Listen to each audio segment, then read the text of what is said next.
Hello everyone, welcome back to my channel once again. So today we are going to start next chapter, that is chapter number 8 from class 7 science subject, and the chapter name is reproduction in plants. So here we are going to understand there are modes of reproduction as sexual and asexual. So we are going to understand in detail. So let's begin. Okay, so we are going to start reproduction in plants. Okay, first of all, what is reproduction? The production of new individuals from their parents is known as reproduction. Reproduction का मतलब है कि parents से है ना new individual जब create होता है या फिर रिप्रोड्यूस होता है उसको हम बोलेंगे रिप्रोडक्शन. अब यहाँ पे रिप्रोडक्शन हम पढ़ रहे हैं प्लांट्स का. ठीक है. So there are different modes of reproduction. Modes मतलब क्या है? पाथवेज है, वेज है. ठीक है. Of reproduction in plants which we are going to understand in this chapter. So first of all let's see modes of reproduction होता क्या है. So we already learn about the flowering plant. हमने 6th standard में flowering plant पढ़ा है और उसके parts भी पढ़े हैं. फ्लावर के एंड प्लांट के भी पार्ट्स हमने पढ़े हैं. सो आपको क्या करना है? उसको लिस्ट आउट करना है और उसके फंक्शंस को भी लिस्ट आउट करना है. So most of the plants have root, stem and leaves. ये तो 3 आपको दिखेंगे, हर प्लांट में दिखेंगे. Okay, so these are called vegetative parts of a plant. क्या है vegetative parts of a plant? Root, stem and leaves.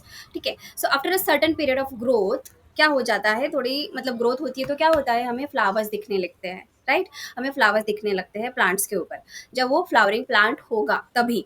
So you may have seen the mango tree, है ना, फ्लावरिंग इन अ स्प्रिंग. जब फ्लावर आता है तभी हमें फ्लावर से क्या मिलता है? फ्रूट मिलता है. In the case of mango we are getting mango.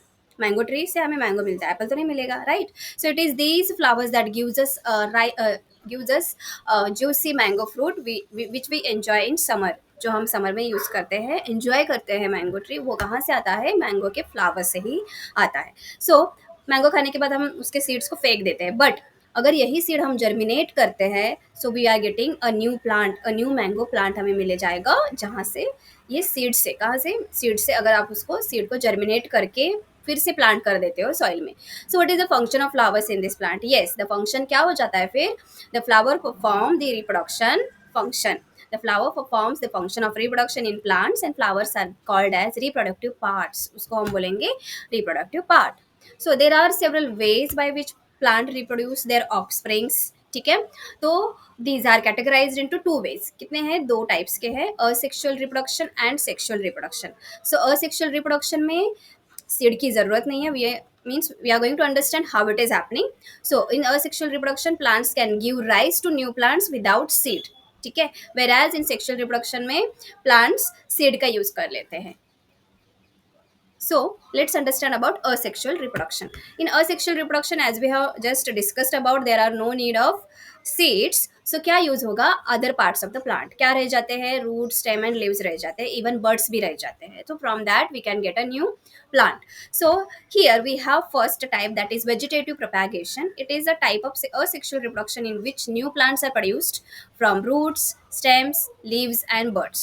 Since reproduction is through the vegetative parts of the plant, it is said to be vegetative propagation. Propagation मतलब क्या है? मतलब क्या है? अपने जैसा और एक बनाना. सेम अपने जैसा और एक बनाना, उसको हम बोलेंगे वेजिटेटिव प्रोपैगेशन. ये कंटिन्यूस प्रोसेस हो जाता है. ठीक है. सो इसके लिए हम एक रोज का कटिंग लेंगे, एक ब्रांच, रोज की एक ब्रांच लेके उसको कट कर देंगे और उसको पानी में डाल के ऐसे ऑब्जर्व करेंगे तो आपको ऐसे बर्ड्स दिखाई देंगे आफ्टर फ्यू डेज. सो ये बर्ड्स क्या है? बर्ड्स इज नथिंग बट यहाँ पे ग्रो हो रहा है कि नहीं, दूसरा और एक प्लांट हमको मिल जाएगा रोज का. So in this way we can get new plants from even buds also. और एक एग्जाम्पल है पोटैटो का, इसको हम आई बोलते हैं, potato eyes. From that you can see overlapping leaves है यहाँ पे, है ना, ऐसे ओवरलैपिंग लीव्स है. तो यहाँ से हमें और एक पोटैटो का न्यू प्लांट मिल जाता है. सो from these examples what we can say, from vegetative birds also we are getting new plants. देखो, these birds are called as vegetative birds and from these vegetative birds we are getting new plants. ठीक है. so यहाँ पे है, हाँ. so in this way you can get a new plant. also you can grow ginger, turmeric भी आप ऐसे ही grow कर सकते हो. now let's continue with the bryophyllum sprout leaf plant.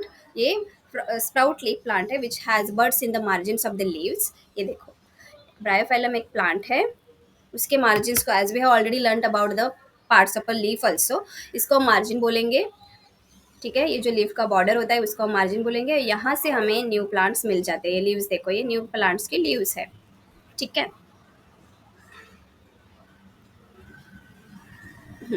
So if a leaf of this plant falls on the moist, ठीक है, moist soil, each bird can give rise to a new plant. Roots of some plants can also give rise to new plants. Sweet potato and dahlia are examples for that.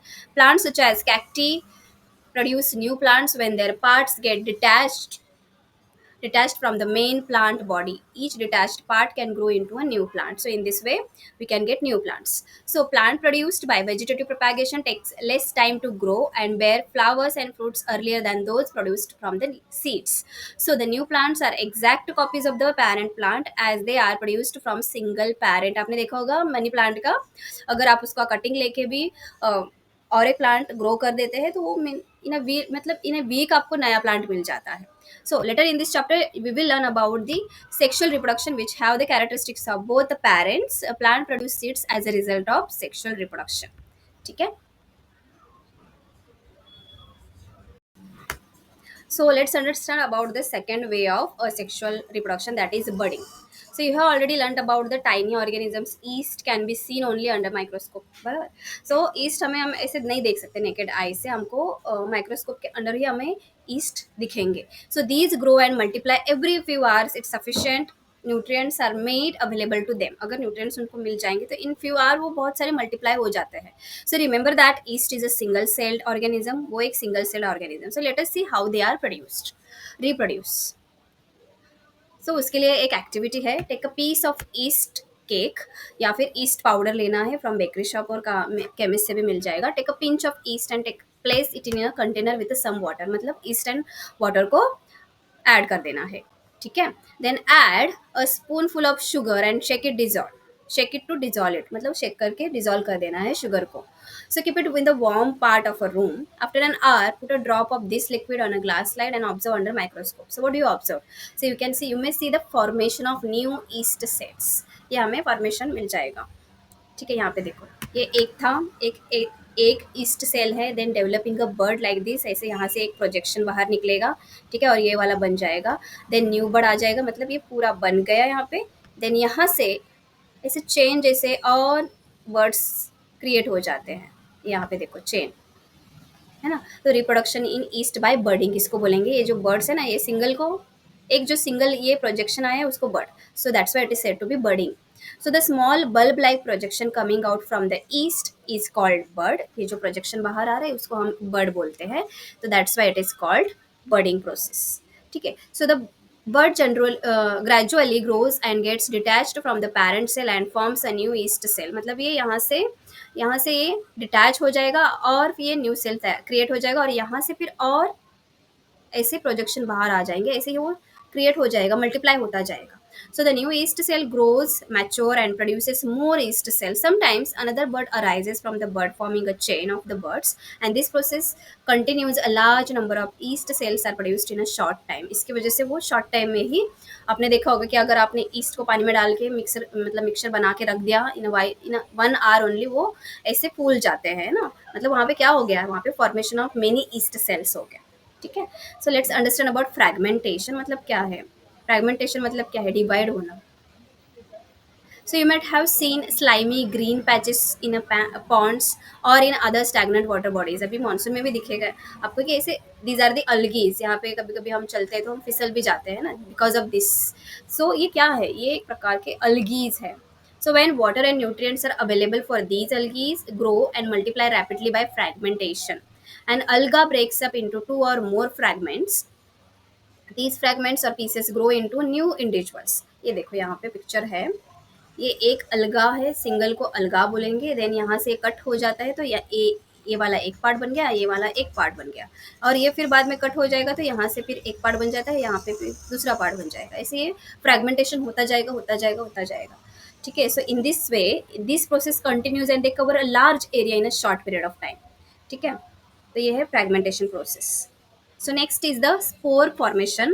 In chapter number 1, you have learnt about the fungi on a bread piece grows from spores which are present in the air. So repeat this activity. Observe the spore in the cotton like mesh on the bread. ऐसा मतलब bread के ऊपर अगर आपने रख दिया उसको moist condition में रख दिया तो आपको फंगस दिखेगा, that is a fungi only. So when spores are released they keep floating. अगर आपने ऐसे ही रख दिया तो ये जो स्पोर्स है, ये जो ब्लैक ब्लैक डॉट्स दिख रहे हैं आपको, ये स्पोर्स है. तो वो क्या हो जाते हैं, फ्लोट कर जाते हैं एयर में.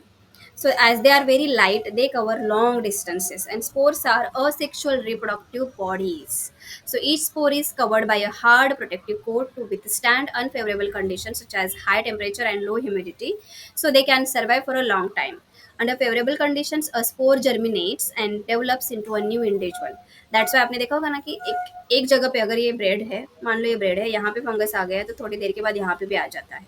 ठीक है. सो ये इजीली मतलब क्विक रिएक्शन हो जाती है वहाँ पे. अंडर फेवरेबल कंडीशन और spore germinates and develops into a new individual, मतलब सेम रिप्रोड्यूस कर देते हैं in a while. So plants such as moss and ferns also reproduce by means of spores. ठीक है. चलो ये है फर्न्स का एग्जांपल. यहाँ पे स्पोर्स फॉर्मिंग बॉडीज है और इसको हम बोलते हैं सोरी. सेम वे रिप्रोडक्शन होता है फर्न में भी. दिस इज अ प्लांट, आपने देखा होगा कभी नर्सरी में. ठीक है. So we will stop here with the asexual reproduction only, and in next video I will complete sexual reproduction. Thanks for watching.